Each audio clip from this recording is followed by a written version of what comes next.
gone, let's transition to week 2, where we have a full slate of NFC West games, including 3 in the 1 p.m. window. The lone late afternoon game is Mike's Arizona Cardinals against the Panthers. We'll get to that one last. Let's start with what I think might be unarguable here, the most intriguing matchup of the 4 on the board this upcoming Sunday. That's the Seattle Seahawks on the road against Aaron Rodgers and the Steelers. And we just mentioned a DK Metcalf reunion game. Could be a revenge game, or at least Aaron Rodgers is going to try and make it one with DK Metcalf. The Steelers coming off of a very odd win where the Jets somehow, pigs are flying, score 32 points, lose the football game. Aaron Rodgers looks as good as ever, 4 touchdowns. They score 34. They get the W over Rodgers' former team. Seattle, of course, going into this one trying to get their first W. Jesse, I'll start with you here.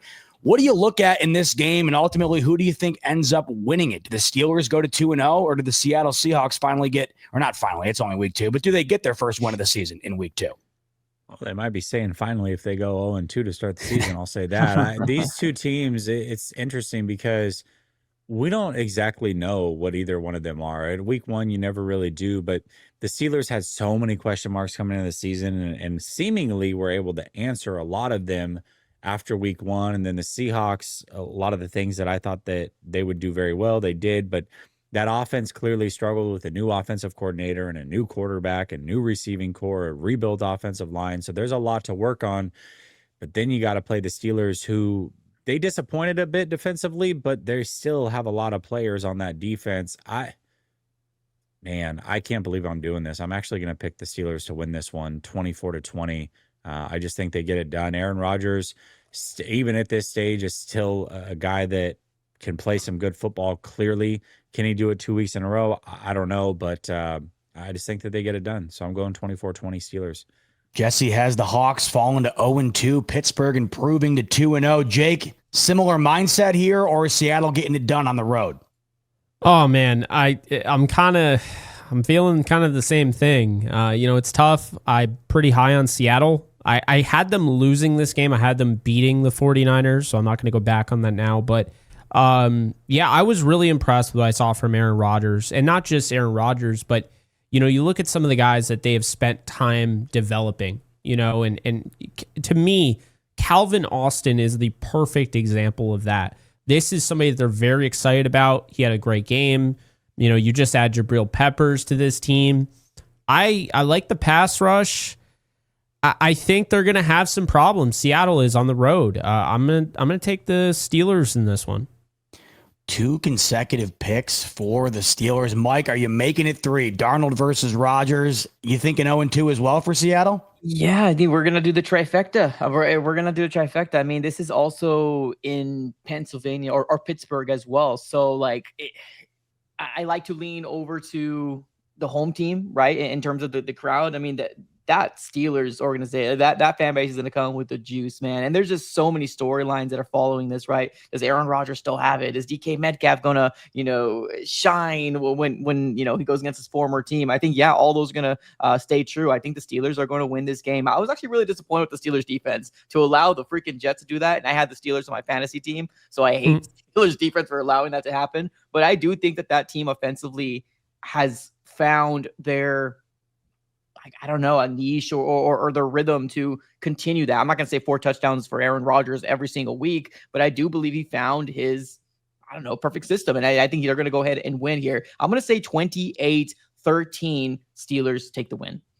Wow, another 13 spot for Brandon Seahawks. Brandon, you were not pleased with what you saw this past weekend in the loss to the San Francisco 49ers. Are you expecting improvement this week? Are you expecting a W this week, or do you think your Hawks also fall to 0-2 like the rest of the fellas do? No, unfortunately, I believe the Seattle Seahawks will fall to 0-2. I think that there is too much of a work in progress going on the offensive side of the ball right now. There's a lot of similar problems that still popped up this past week that reared their ugly head, and I think are going to continue to rear their ugly head, especially when you're playing on the road in Pittsburgh. I'm old enough to have multiple decades of my life knowing that the few times that you have tended to go into Pittsburgh, I think you've got one time in my life an actual dub going in there, and sometimes that's with much better teams than the one that you fielded out on week 1. this team's in prove it mode right now, Zebot. They've got to go out there and show, no, we're not going to be committed to the run game in theory or what they're telling us, but actually showing us the under center, the way this offense is supposed to look. And defensively speaking, you gave up the 400 yards last week. This Pittsburgh offense, as dynamic as it is, DK was something to prove. Rodgers hating Seattle as he does. I think this just adds up to it probably being a loss, and a pretty big loss at that, with a 27-17 kind of flavor to it. Wow, a clean sweep in favor of the Pittsburgh Steelers. You know what that means. Congrats, Brandon, and the 12s. You got a W coming your way. If everyone in here is that confident in Pittsburgh, we combining into 4 picks for Pittsburgh. Let's stay in the 1 p.m. window. Niners on the road against the Saints. The Saints coming off a loss to Mike's Cardinals. The Niners coming off a W over Brandon's Seahawks.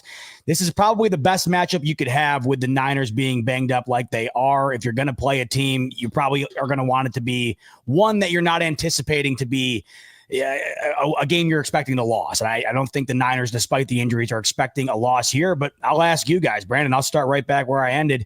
I'll give this one to you. Niners, Saints, you're coming off that loss to the Niners. Do you think they're going to beat the Saints coming up here in week 2? I do think the Niners are going to beat this Saints team, but I think that I'm also a little bit worried right now when I look at this Niners team about where their health stands, because there's just sometimes you can get too far with too many injuries, or too many injuries at too important of positions. And when you do look at the receiver core already where it stands, and your quarterback now with the injuries popping up like he does, this is still a Saints team that's got enough early in the year, even with Rattler at quarterback, that can challenge you, especially on the road. So some of this is a wonder in my mind about where the health is really out of this Niners squad coming into this game, because if it's decimated, you're going to give this Saints team a chance. I think that ball that I saw my Seahawks drop this past week, with that opportunity that a weakened Niner team gave you because of where they are just kind of structurally right now, the Saints team is will be even more likely to be able to take advantage of that. I think any other NFL team on average in their own house would tend to be able to take advantage of that. With that said, I think the Niners have just enough to get the job done on this one. So we'll go 21-17. Mike, your Cardinals just got it done against these Saints. Do you think Jesse's Niners have a similar victory to your Cardinals in this one against New Orleans this week? I mean, I would just love to know who's going to play and who's not, because that's really what's going to be my deciding factor as to who's going to win this game or not. Like what I saw versus the Saints this last week, I'm not going to say they're playoff team or anything like that, but they're a better team, like physicality, defensively, offensive. They're a really good team. Like obviously the whole Spencer Rattler thing, he's got to play efficient just like he did. But I don't know. I somehow feel like Purdy's going to play. Obviously Kittle's not going to be playing, but it's also Juwan Jennings in play. We don't know, but as long as they got Christian McCaffrey, I think there's always a chance. So I'm going to go 49ers here. I'm not going to think it's, I'll say 21-13 49ers.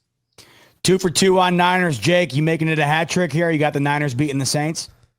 Yeah, I got to go with the 49ers in this one. I was really close to go with the Saints. I loved what they did against the Cardinals. They had a chance to send that thing to overtime. Thought Spencer Rattler played his life out. But at the same time, I can totally see the Saints winning. I can. Yeah. But what loses me is the idea of Spencer Rattler going against Robert Saleh. That is exactly why I got to stick with the Niners here. My gut is actually kind of telling me the Saints, but I can't go against what I know. I think Robert Saleh is one of the best defensive coordinators in the league, and he's back with the Niners, and you saw that kind of ferocity with a lot of the younger guys like Jesse mentioned. And I just think the things that Rattler got away with, and he got away with some things in that game, went turnover free. I think the 49ers will make him pay. So this might be one of those games where even the Saints get off to a good start. I wouldn't be surprised if this is exactly the same type of game we just saw with the Bears and the Vikings. I think early on, Saints could get, hot and, could score and feeling good. And I think the 49ers, make the adjustments in the second half, shut down Rattler, maybe force a pick six, a turnover, what have you. But I have the 49ers in this one. I'm going to say 24-16. It's been a hive mind through the first 2 games here. Jesse, are you going to make it a clean sweep once again? Are your Niners getting the W in New Orleans? Yeah, of course I'm going to make it a clean sweep. Yes, they're going to get the W. 23-17 is the score prediction. I just look at it and say that I don't think that the Saints are going to be able to run the ball effectively. And if Spencer Rattler has to air it out anything close to what he did last week, even if he has 35 attempts, he's definitely getting sacked more than once, and he's definitely turning the ball over. So this Robert Saleh's defense is no joke. They clearly have figured out how to corral the run, which was a major problem last year. And I believe that they'll be able to do it again this week and make them a very one-dimensional team. Brock Purdy, I believe, will play. I believe Jennings will play. Kittle's obviously not. They've added Kendrick Bourne to the roster as well. They've got enough to get it done. This will be a win for the 49ers. I'll go 23-17. Let's go to Rams at the Tennessee Titans against rookie Cam Ward, who that team gave the Denver Broncos a run for their money this past weekend, and we're close to getting the W in the debut for Cam Ward. But the Rams, different breed, coming to town off of their W over the Houston Texans. Brandon, I'll start with you here on the road in Tennessee. What do you see going down between LA and Tennessee? Yeah, Ward's arm talent was pretty impressive last week on a few of those throws, but he's got some receivers there that are going to sell on him big time, where he needs some. That's one of the first things of items that you need the Titans to pair with him with that arm talent he has. It's just too early with them. Their defense isn't particularly great. They've got some potential inside and being able to limit Kyron in the respect of having Simmons and then Devondre Sweat in there. And you've got a lot of beef in there to deal with the Rams beef on their offensive line. The Rams offensive line is going to be ailing a little bit here. But at the end of the day, I think Stafford really locks it into place against that Titans secondary. I think they find some rushing holes out there, and I think they're able to win this one comfortably. I'm going to go 30-13 Rams.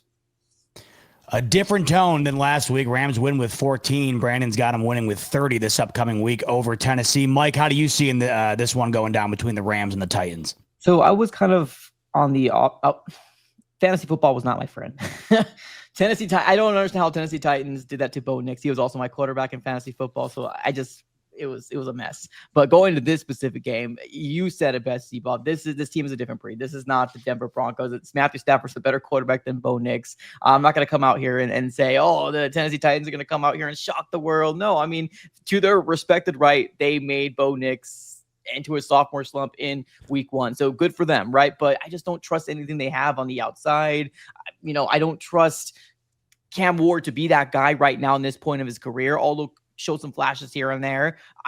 They're not there. They're not in the same level as the Rams are. The Rams are a deep playoff team, and I'm just going to make this short and simple. I got the Rams winning this game 31-13. Blowouts across the board thus far. Jesse, Rams, Titans. What do you think goes down in Tennessee? Yeah, I think the Titans defense is pretty decent.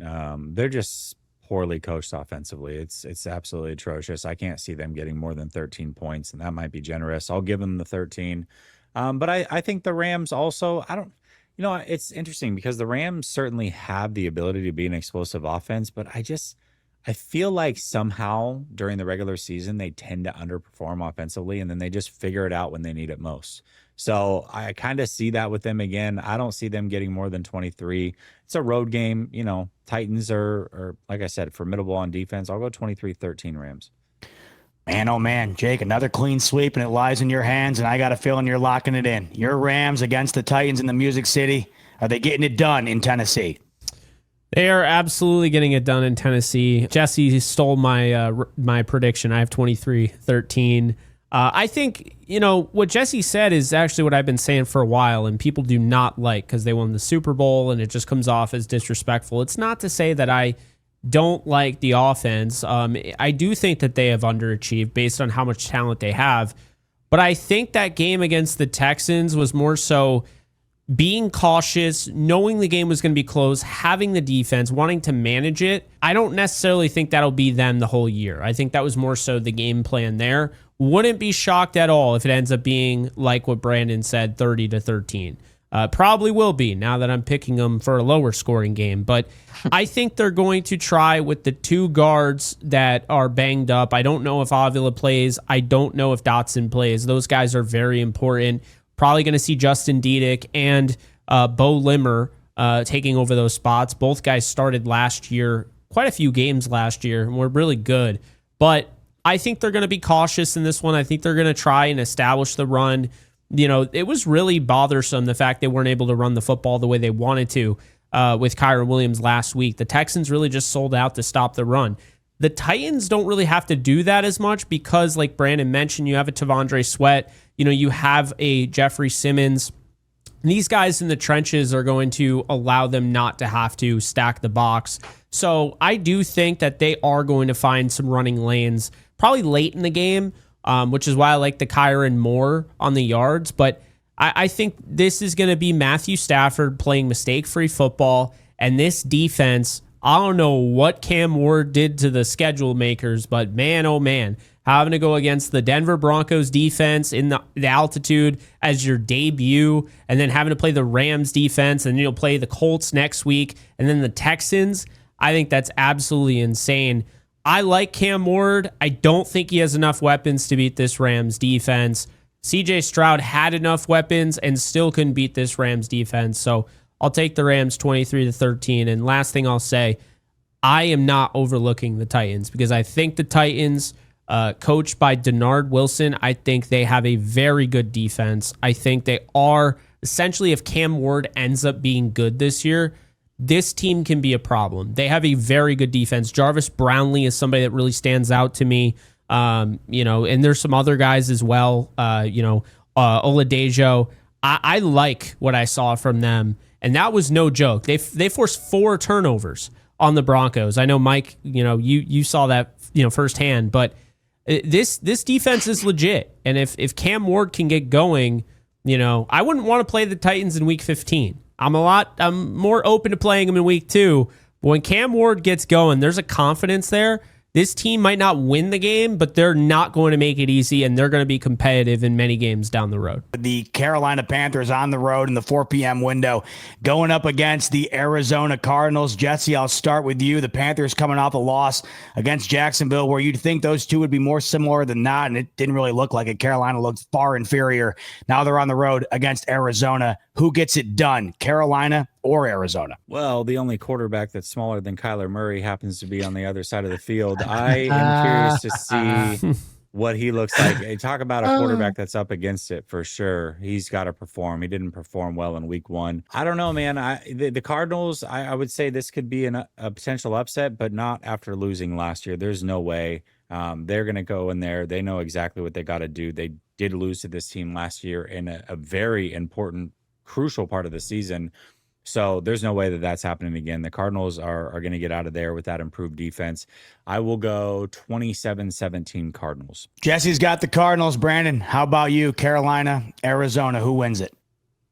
Yeah, I think that the Cardinals are going to get this one very easily. I mean, you've got the Panthers quarterback staring at boat races mid-game. He seems so checked out. I got the blue one. I got the blue one. Oh, look at them. They're so pretty. So yeah, that just doesn't look like a Carolina team that is ready to take the big, massive step forward that everybody foresaw. I do think Teteroa McMillan is the truth, but I do think that the Cardinals are ready and primed, and also kind of telling on this one, Z-Bot, that the Vegas odd makers actually have the Cardinals beating this Panther team more than what the Rams are set to beat the Titans by going on the road. I know one's on the road versus playing home, but I think that does speak to Vegas's confidence as well that this team's going to take it and carry the day.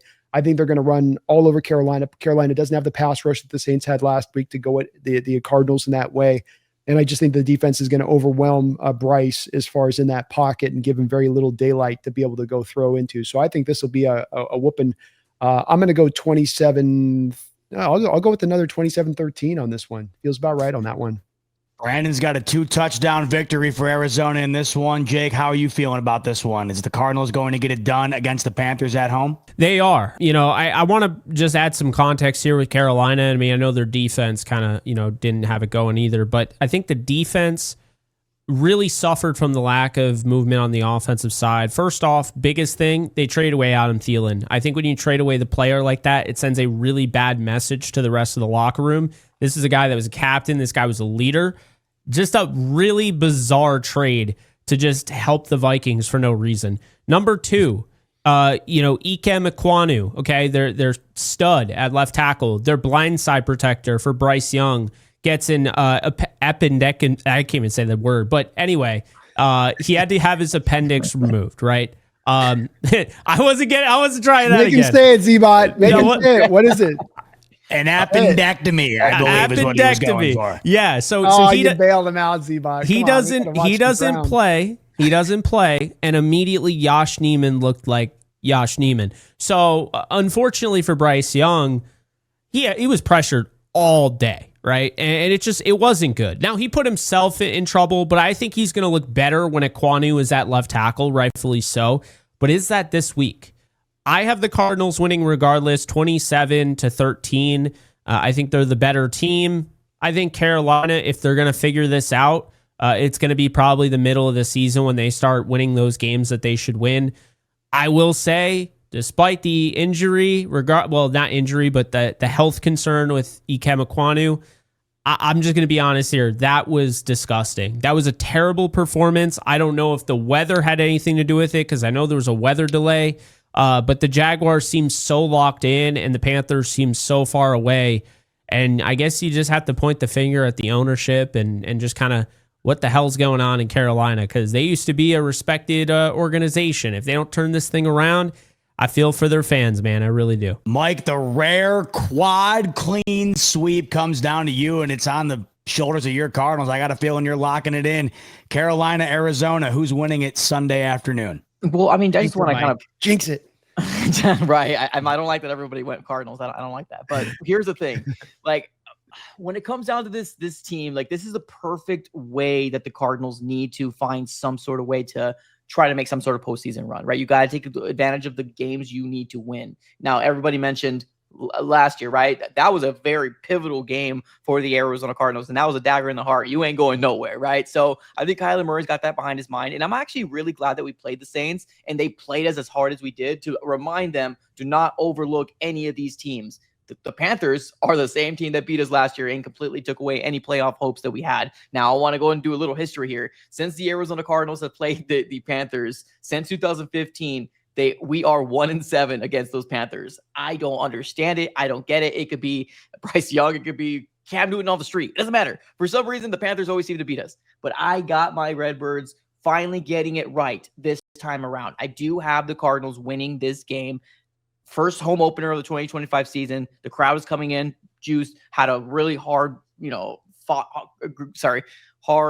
gritty game versus the Saints. This is going to be different. There's going to be more points, I can feel like here. I say the Cardinals win 27-21. I still do think the Panthers are going to be scoring some points, but 27-21 Cards.